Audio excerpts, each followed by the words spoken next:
Hi! Hello everyone. Potato fry ఇలా గాని prepare చేసుకున్నామంటే చాలా క్రిస్పీగా చాలా బావుంటదండి.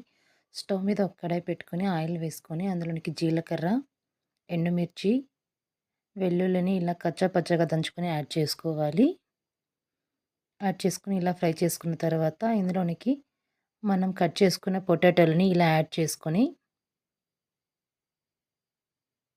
బాగా ఫ్రై చేసుకోవాలండి. ఇది హై ఫ్లేమ్‌లోనే ఫ్రై చేసుకోవాలి ఈ పొటాటోలని.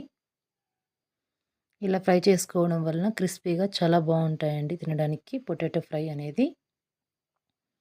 ఇలా ఫ్రై అయిన తర్వాత ఇందులోనికి కొంచెం కర్రీ లీవ్స్‌ని యాడ్ చేసుకొని, ఇలా ఒకసారి బాగా మిక్స్ చేసుకున్నాక, ఇలా గోల్డెన్ కలర్ వచ్చిన తర్వాత పొటాటోలు ఇందులోనికి తగినంత సాల్టు, పసుపు, కొంచెం జీరా పౌడర్ యాడ్ చేసుకొని ఒకసారి బాగా మిక్స్ చేసుకున్నామంటే ఎంతో రుచికరమైన ఆలు పొటాటో ఫ్రై రెడీ.